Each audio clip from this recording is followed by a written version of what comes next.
Assalamualaikum warahmatullahi wabarakatuh. Perkenalkan, nama saya Las Afisya, nomor BP 190344, kelas SI 8. Saya diberi tugas oleh dosen saya, Ibu Yasri Elva, tentang mata kuliah metode pengarsipan dan akses untuk menjelaskan tentang jenis-jenis media pada penyimpanan. Baiklah, langsung saja lanjut ke slide berikutnya, akan saya jelaskan. Penyimpanan data komputer adalah tempat kita untuk menyimpan berbagai macam data digital yang ada dalam komputer kita untuk bisa kita buka kembali pada waktu-waktu tertentu. Dan media penyimpanan data ini terbagi menjadi 4. Yang pertama, media penyimpanan data magnetik. Yang kedua, media penyimpanan optik.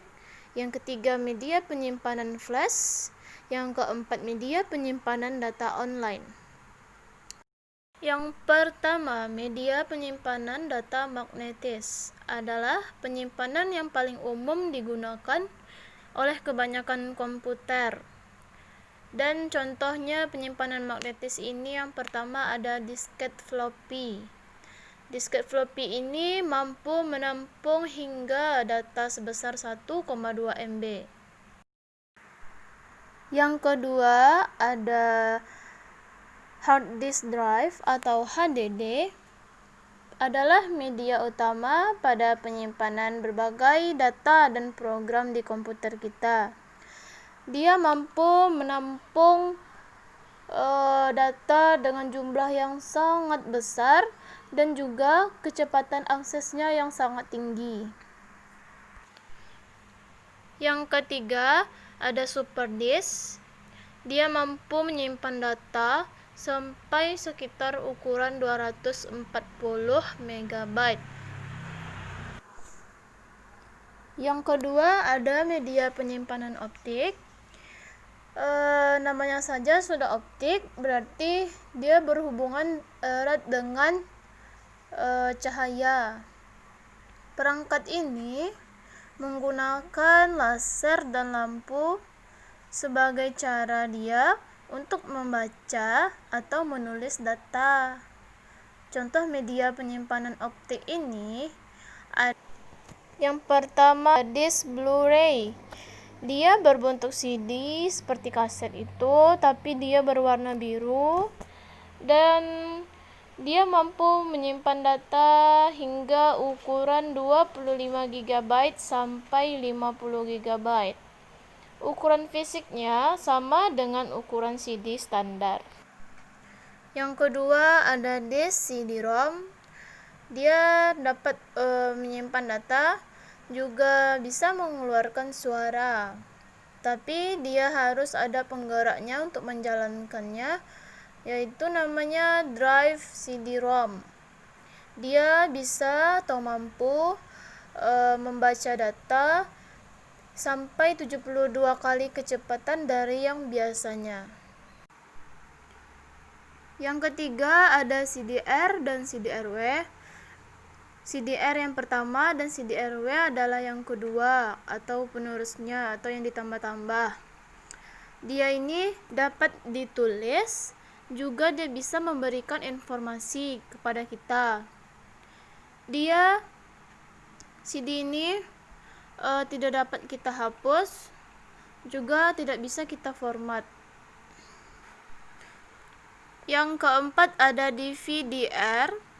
Dia ini mampu menyimpan data atau merekam data hanya dalam sekali dan bersifat permanen. Juga dia ini tidak bisa diulang kembali apa yang telah kita buat yang pertama. Yang kelima ada DVD-R+, dibaca DVD-R+. Dia mampu menyimpan data sampai 7,5 GB atau juga maksimalnya 8,5 GB. Yang ketiga ada media penyimpanan flash. Flash ini pada saat sekarang lebih banyak digunakan dari yang lainnya karena harganya yang terjangkau dan juga dia mudah dibawa kemana-mana. Juga dia berukuran kecil. Contoh dari media flash yang pertama ada flash disk atau USB flash drive. Dia biasanya digunakan untuk memindahkan data dari satu komputer ke komputer lain, juga bisa sebagai cadangan kita. Tersedia dari ukuran mulai dari 2 GB sampai dengan ukuran 1 TB. Yang kedua, ada kartu memori. Biasanya digunakan pada laptop, kamera, ponsel, PDA, dan lain-lain. Gunanya untuk menyimpan foto dan video atau data yang lainnya. Yang ketiga ada memory stick. Ini dari Sony. Juga dia mampu menyimpan data dari 4 MB sampai 256 GB. Yang keempat ada SSD. Dia berbasis chip flash. Dia tidak akan hilang ketika listrik padam.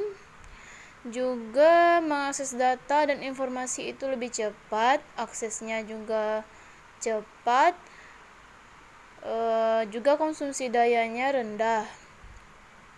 Yang keempat ada media penyimpanan data online atau melalui internet. Ada yang pertama Google Drive. Google Drive ini kita bisa bertukar data, juga bisa menyimpan data di dalamnya. Juga kita kalau masuk ke dalamnya harus login dulu ke akun Google. Yang kedua ada Cloud. Cloud ini juga berbasis online, memerlukan internet. Kita juga bisa menyimpan data di dalamnya. Yang ketiga ada hosting.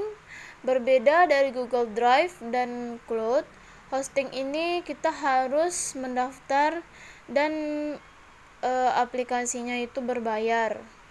Jadi kita tidak bisa menyimpan data di hard drive, CD ataupun hardware lainnya. Tidak perlu lagi menyimpan data di situ ya. Baiklah, sekian dari saya. Kelebihan dan kekurangannya mohon dimaafkan. Assalamualaikum warahmatullahi wabarakatuh.